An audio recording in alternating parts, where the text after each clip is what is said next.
નમસ્કાર વિદ્યાર્થી મિત્રો, એસએન વિદ્યાલય દ્વારા શરૂ કરેલા આ પ્રોગ્રામની અંદર આપણું સ્વાગત છે। ગયા વિડીયોની અંદર આપણે વિદ્યુત ચુંબકીય વિકિરણ, એની જુદી જુદી આવૃત્તિ, એની તરંગ લંબાઈ, એની ઉર્જા અને ફોટો ઇલેક્ટ્રિક અસર, એના અનુસંધાને દાખલાઓની ચર્ચા આપણે કરી હતી। આજના વિડીયોની અંદર આપણે હાઇડ્રોજન પરમાણુ માટેનું બોરના નમૂનાની વાત કરીશું। તો હાઇડ્રોજન પરમાણુનો પરમાણવીય નમૂનો, જેની પરિમાણાત્મક રીતે રજૂઆત નિલ્સ બોર નામના વૈજ્ઞાનિકે ઈસવીસન 1913ની સાલની અંદર કરી। તો આજની આપણી જે રજૂઆત છે એ છે હાઇડ્રોજન પરમાણુ માટેનો બોરનો નમૂનો।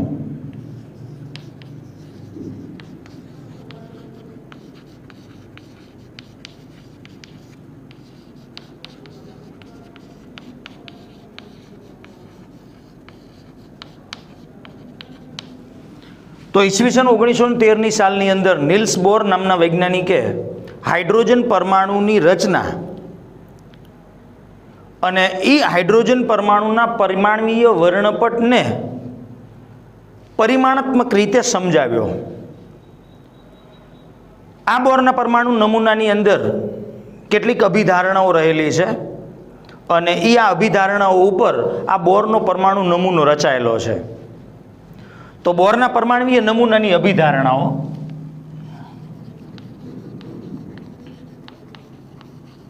ખાસ યાદ રાખજો, આના અનુસંધાને આપણે દાખલાઓ પણ ગણવાના છે।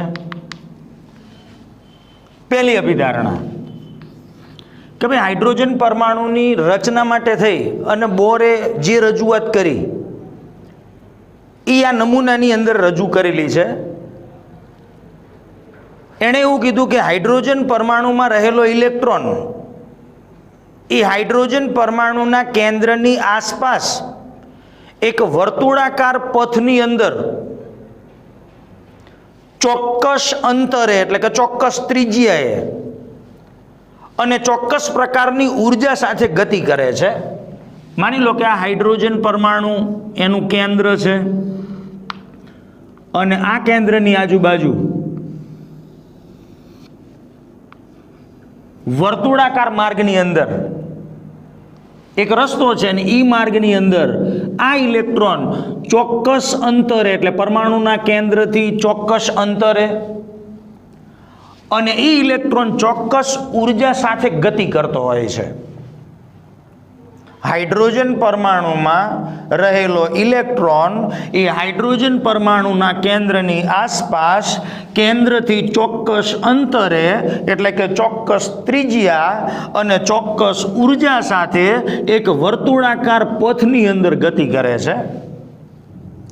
અને એ જે વર્તુળાકાર પથ છે એ વર્તુળાકાર પથને આપણે કક્ષાના નામથી ઓળખીએ છીએ। તો ઇલેક્ટ્રોન જે માર્ગે ભ્રમણ કરે છે કેન્દ્રની આજુબાજુ, એ માર્ગે એ ઇલેક્ટ્રોનની ઉર્જા અચળ રહે છે। હાઇડ્રોજન પરમાણુમાં રહેલો ઇલેક્ટ્રોન એ હાઇડ્રોજન પરમાણુના કેન્દ્રની આસપાસ ચોક્કસ ત્રિજ્યાએ અને ચોક્કસ ઉર્જા સાથે એક ચોક્કસ માર્ગ ઉપર ગતિ કરે છે, જે માર્ગને આપણે કક્ષા કહીએ છીએ। અને આવો ઇલેક્ટ્રોનનો પરિભ્રમણનો માર્ગ કે જ્યાં ઇલેક્ટ્રોનની ઉર્જા અચળ રહે છે તેને આપણે સ્થિર અવસ્થા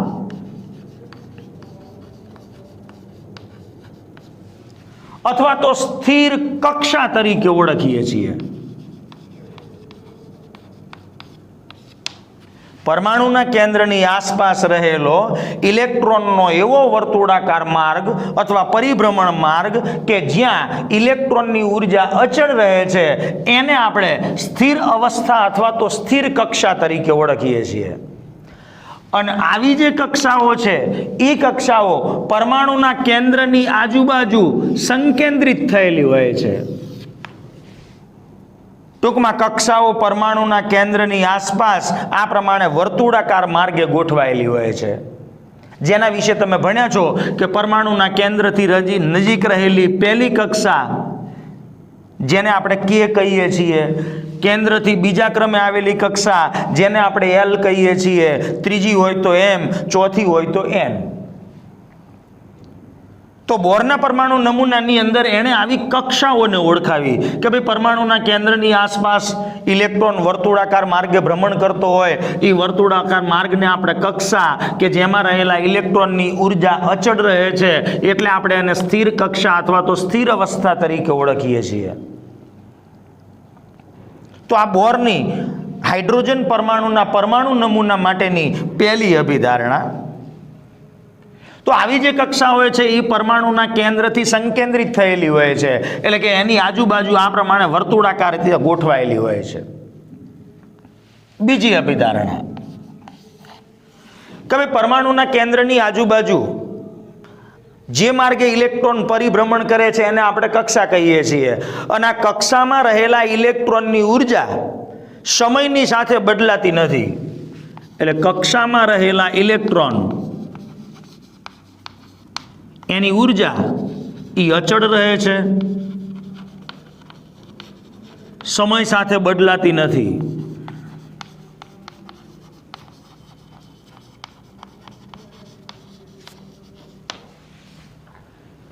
પણ જો આ ઇલેક્ટ્રોન નીચલી સ્થિર કક્ષાની અંદરથી ઉપલી સ્થિર કક્ષાની અંદર જાય,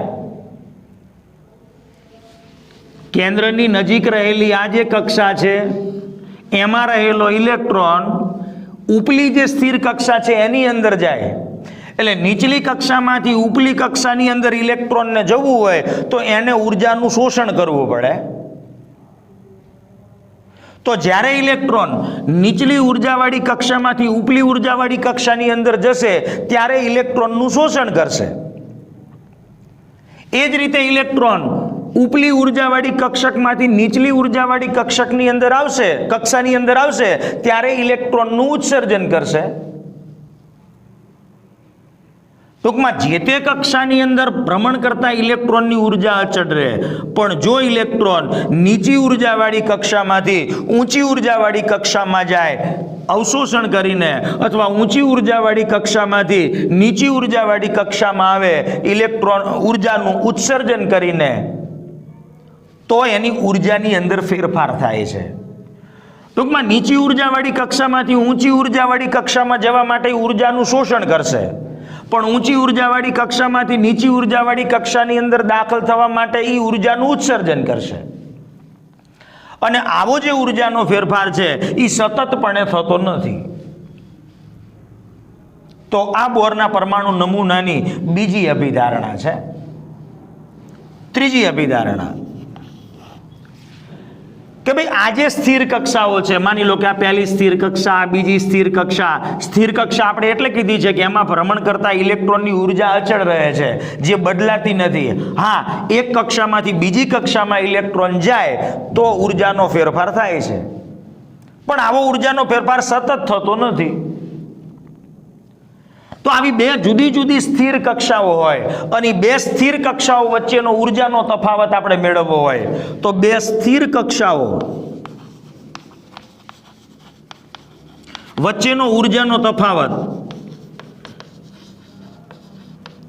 જેને આપણે ડેલ્ટા ઈ નામ આપીએ છીએ,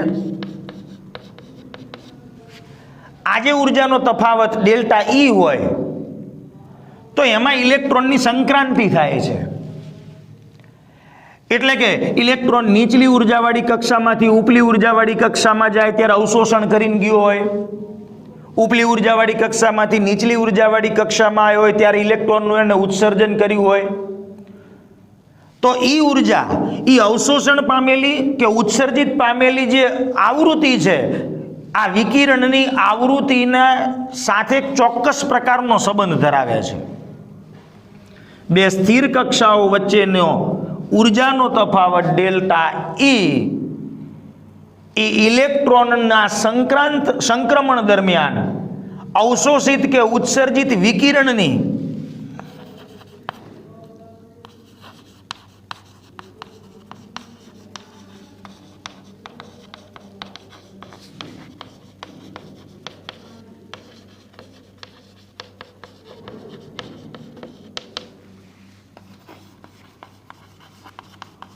આ વિકિરણની આવૃત્તિ સાથે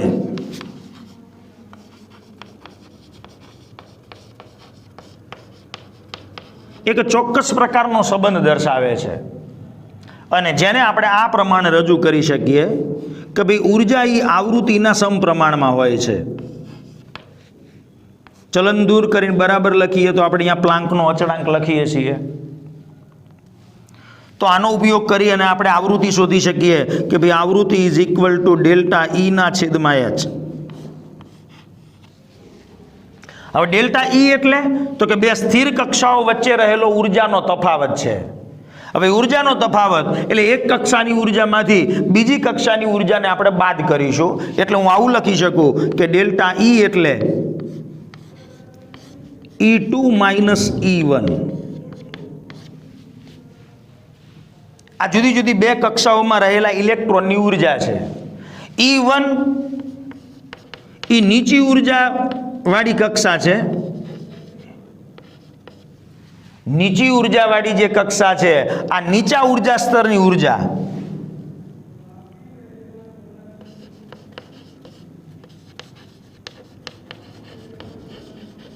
અને E2 એ ઊંચા ઉર્જા સ્તર વાળા જે કક્ષા છે એની ઉર્જા છે.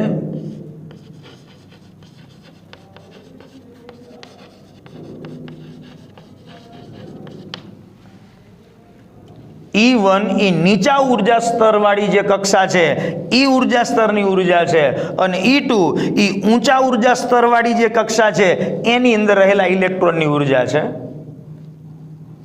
અને H એ પ્લાન્કનો અચળાંક છે,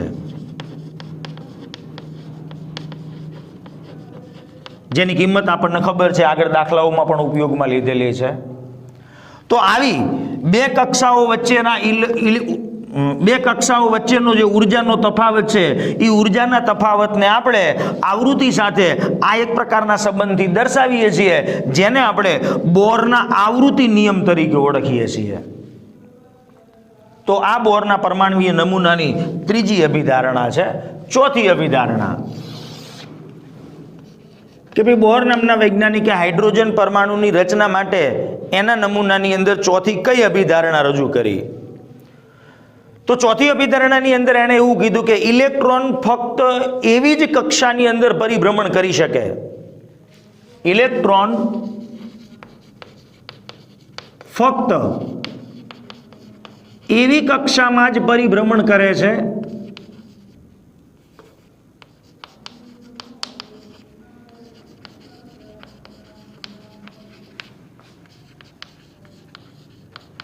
કે જ્યાં તેનું કોણીય વેગમાન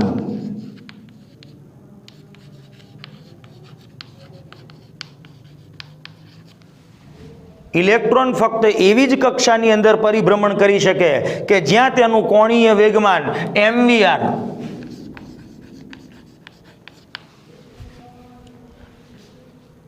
એ h/2π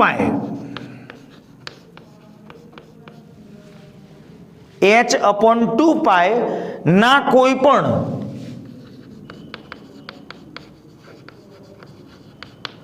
ધન પૂર્ણાંકના ગુણકમાં હોય.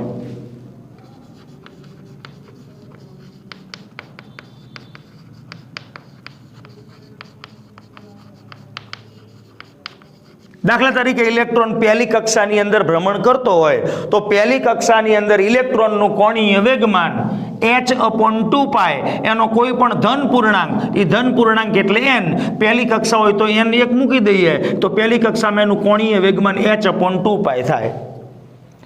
જો બીજી કક્ષામાં ઇલેક્ટ્રોન ભ્રમણ કરતો હોય તો બીજી કક્ષા એટલે n બરાબર 2 મૂકી દો એટલે એનું કોણીય વેગમાન 2 કેન્સલ થઈ જાય, બીજી કક્ષામાં h/π થાય. એ જ રીતે ત્રીજી કક્ષાની અંદર 3/2 h/π થશે.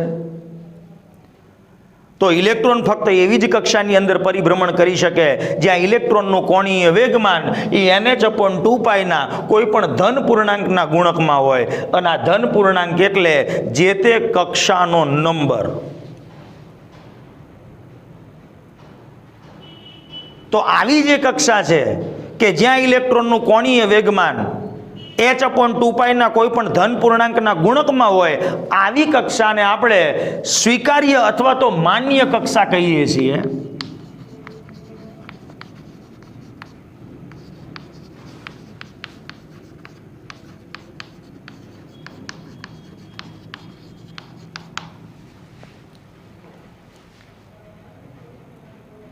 કોણીય વેગમાન કેવી રીતે મેળવવામાં આવે?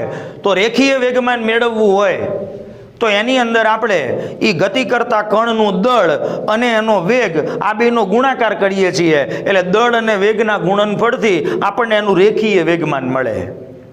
પણ કોણીય વેગમાન જો મારે મેળવવું હોય તો કોણીય વેગમાન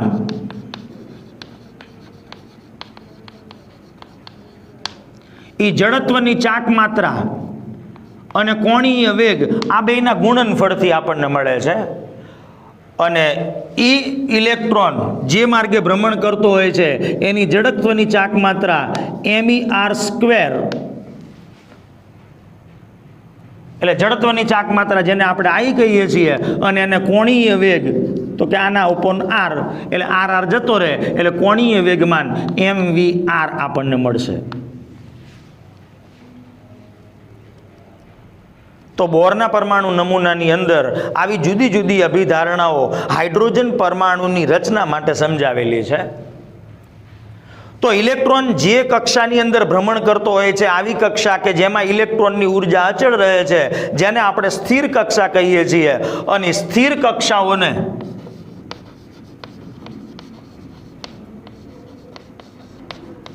આપણે n બરાબર 1 2 3 4 5 6 આ પ્રમાણે દર્શાવીએ છીએ.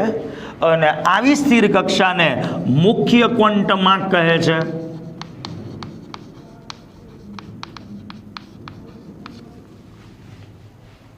પરમાણુના કેન્દ્રની આજુબાજુ રહેલી એવી કક્ષા કે જેમાં રહેલો ઇલેક્ટ્રોન એની ઉર્જા અચળ રહે છે, જેને સ્થિર કક્ષા અથવા તો મુખ્ય ક્વોન્ટમાંક તરીકે ઓળખવામાં આવે છે.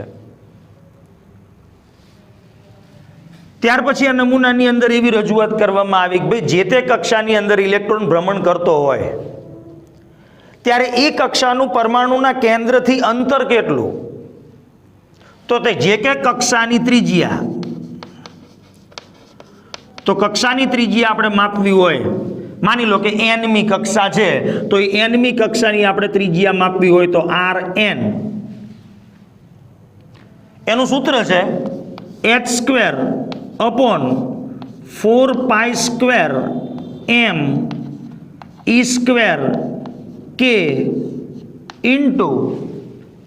n²/z.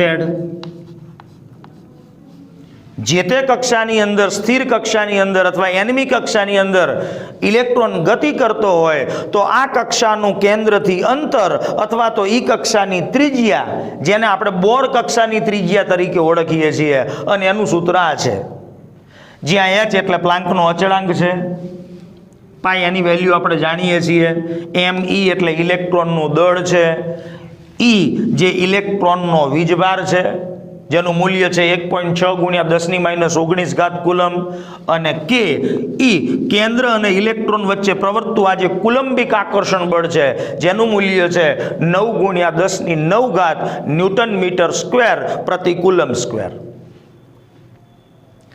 તો અહીંયા આપણે પ્લાન્કનો અચળાંક મૂકી દઈએ, પાઈની વેલ્યુ મૂકી દઈએ, ઇલેક્ટ્રોનનું દળ મૂકી દઈએ 9.109 × 10⁻31 કિલોગ્રામ, ઇલેક્ટ્રોન જે છે ઇલેક્ટ્રોનનો વીજભાર મૂકી દઈએ 1.6 × 10⁻19, અહીંયા આપણે કુલંબિક અચળાંક એની વેલ્યુ મૂકી દઈએ 9 × 10⁹.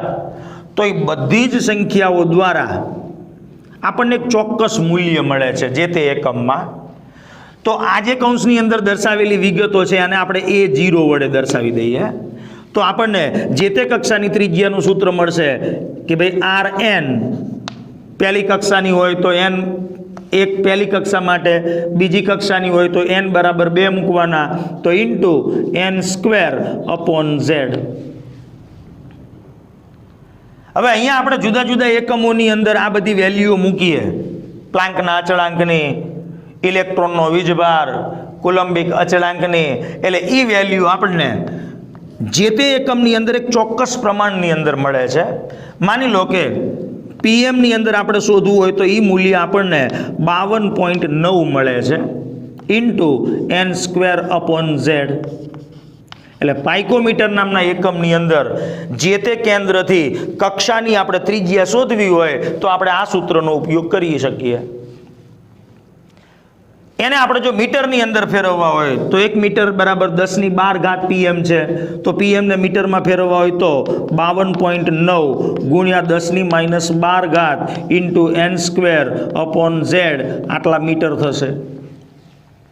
સેન્ટીમીટરમાં ફેરવવા હોય તો એને મારે મીટરને 100 વડે ગુણવા પડે એટલે 52.9 ગુણ્યા 10⁻10 n²z આટલા સેન્ટીમીટરની અંદર આપણને કક્ષાની ત્રિજ્યા મળશે.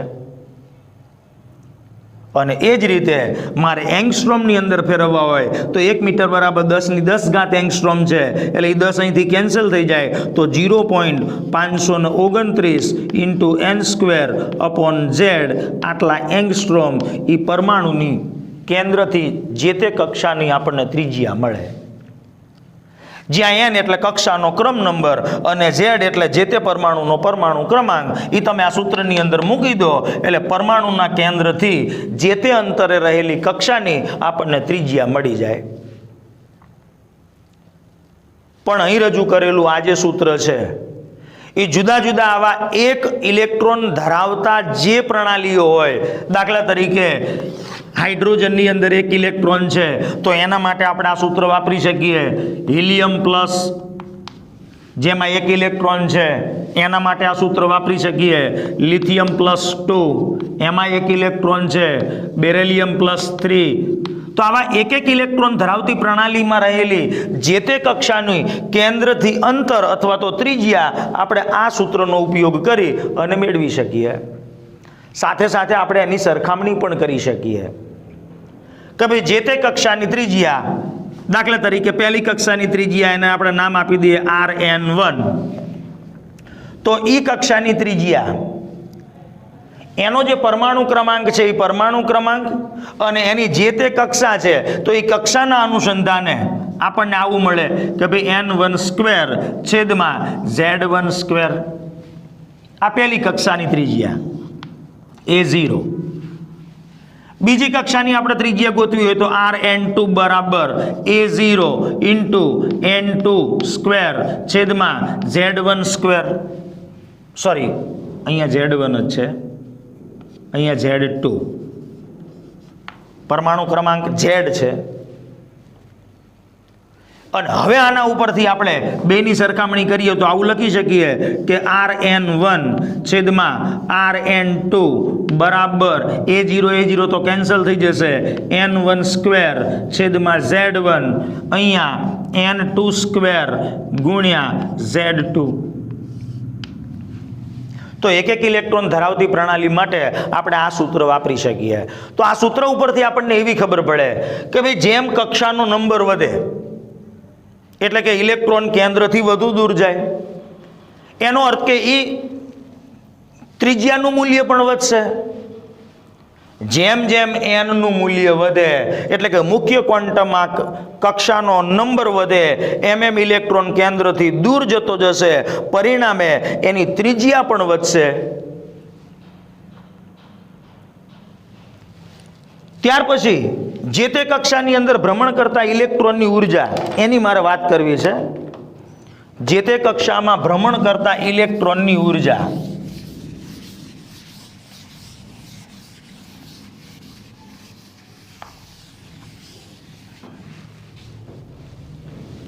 તો ઇલેક્ટ્રોનની ઉર્જા માટે પણ એને રજૂઆત કરી છે.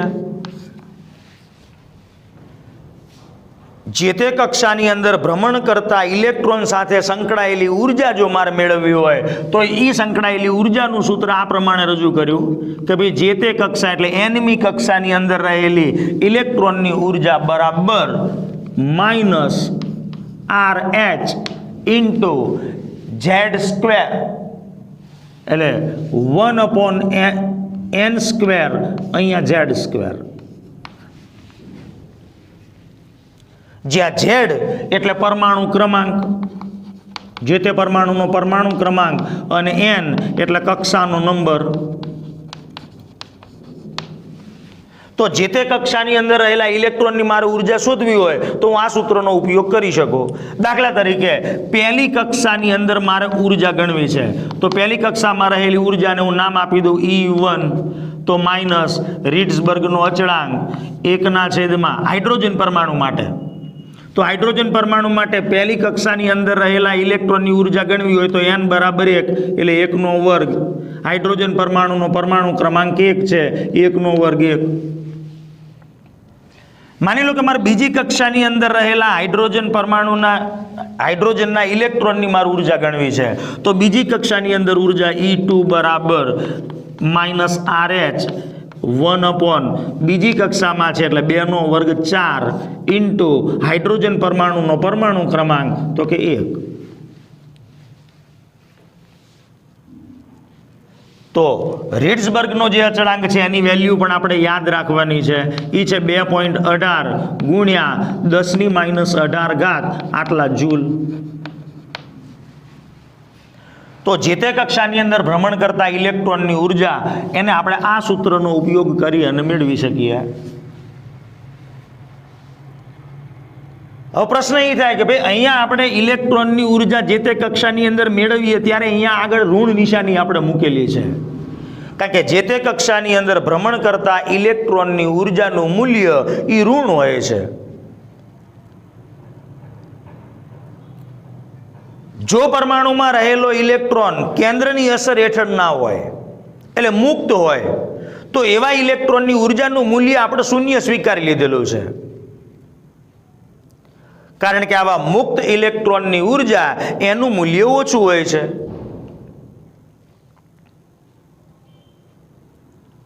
હવે કેન્દ્રથી જેમ જેમ ઇલેક્ટ્રોન દૂર હોય એમ એની ઉર્જા વધતી જાય, પણ જેમ જેમ એ કેન્દ્રથી નજીક આવતો જાય એમ એની ઉર્જાનું મૂલ્ય છે એ ઉર્જાનું મૂલ્ય ઘટતું જાય છે. એટલે કહેવાનો અર્થ કે પરમાણુમાં રહેલા મુક્ત ઇલેક્ટ્રોનની ઉર્જા કરતા પરમાણુની જે તે કક્ષામાં રહેલા ઇલેક્ટ્રોનની ઉર્જા એ ઓછી હોય છે. પરમાણુની જે તે કક્ષામાં રહેલા ઇલેક્ટ્રોનની ઉર્જા એ મુક્ત ઇલેક્ટ્રોન એટલે અનંત અંતરે રહેલા ઇલેક્ટ્રોનની ઉર્જા કરતાં ઓછી છે. ટૂંકમાં જેમ ઇલેક્ટ્રોન કેન્દ્રની નજીક આવતો જાય એમ એમ એ કક્ષાઓની અંદર ઇલેક્ટ્રોનની ઉર્જાનું મૂલ્ય એ ઘટતું જાય છે. એનું કારણ તો કે કેન્દ્રની અંદર ધન વીજભાર ધરાવતા પ્રોટોન છે, ઇલેક્ટ્રોનની ઋણ વીજભાર ધરાવે છે. તો ઇલેક્ટ્રોન અને પરમાણુના કેન્દ્ર આ બે વચ્ચે આકર્ષણ બળ થાય છે અને આકર્ષણને કારણે એની ઉર્જાનું મૂલ્ય ઘટે છે અને ઉર્જાનું મૂલ્ય ઘટવાના લીધે એની સ્થાયીતા પણ વધે છે. તો જ્યારે ઇલેક્ટ્રોન પરમાણુના કેન્દ્રની અસરથી મુક્ત હોય એટલે કે અનંત અંતરે હોય ત્યારે આપણે એની ઉર્જાનું મૂલ્ય શૂન્ય સ્વીકારી લીધું છે. એટલે n બરાબર ઇન્ફિનિટી હોય તો ત્યાં ઇલેક્ટ્રોનની ઉર્જા શૂન્ય હોય, પણ ત્યાંથી જેમ જેમ ઇલેક્ટ્રોન પરમાણુના કેન્દ્રની નજીક આવતો જાય એમ એની ઉર્જાનું મૂલ્ય ઘટતું જાય છે. તો હાઇડ્રોજન પરમાણુના પરમાણુ કેન્દ્રની નજીક રહેલી પહેલી કક્ષા કે જેમાં રહેલા ઇલેક્ટ્રોનની ઉર્જા સૌથી ઓછામાં ઓછી હોય છે, એટલે જેને આપણે નિમ્નતમ ઉર્જાવાળી અવસ્થા તરીકે ઓળખીએ છીએ અથવા તો એને ધરા અવસ્થા કહે છે. તો પહેલી કક્ષામાં ઇલેક્ટ્રોનની ઉર્જા જે ન્યૂનતમ હોય છે જેને આપણે ધરા અવસ્થાની ધરા અવસ્થા અથવા તો એનાથી ઉપરની જો કક્ષાની અંદર ઇલેક્ટ્રોન હોય એટલે પહેલી કક્ષા સિવાયની કોઈ કક્ષામાં બીજી, ત્રીજી કે ચોથી તો એની અંદર ઉર્જાનું મૂલ્ય વધારે હોય છે. અને આવી જે અવસ્થા છે કે જેની અંદર ઇલેક્ટ્રોન પહેલી એના કરતાં વધારે ક્વોન્ટમાર્ક ધરાવતી કક્ષાની અંદર હોય તો એની ઉર્જાનું મૂલ્ય વધુ હોય છે. તો ઇલેક્ટ્રોન એનો મુખ્ય ક્વોન્ટમાર્ક n બરાબર ઇન્ફિનિટી હોય એટલે અનંત અંતરે ઇલેક્ટ્રોન, તો એનો અર્થ કે એ વખતે આપણે હાઇડ્રોજન પરમાણુને આયનીકરણ પામેલો હાઇડ્રોજન પરમાણુ કહીએ છીએ, કારણ કે એણે ઇલેક્ટ્રોન ગુમાવી દીધો છે.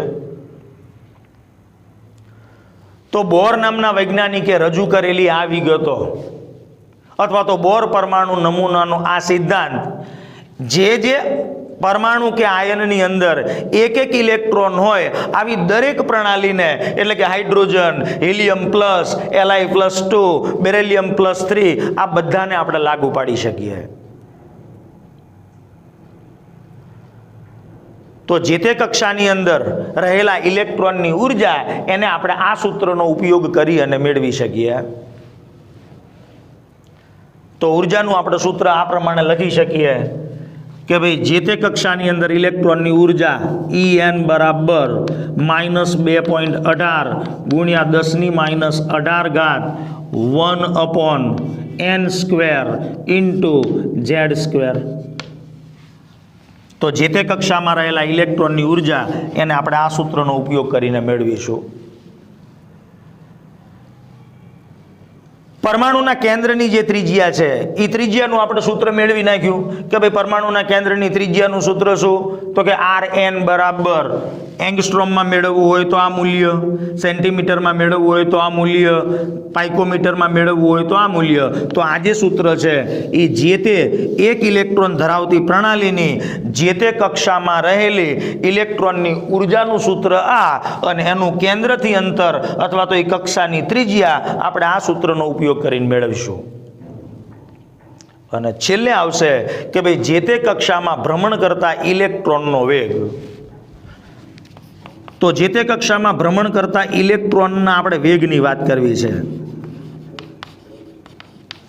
તો ઇલેક્ટ્રોનનો વેગ એનું એક સૂત્ર છે કે ભાઈ ઇલેક્ટ્રોનનો વેગ જે તે કક્ષામાં એટલે nમી કક્ષામાં ઇલેક્ટ્રોનનો વેગ આપણે ગણવો હોય તો એનું સૂત્ર છે 2.188 ગુણ્યા 10⁶ Z/n.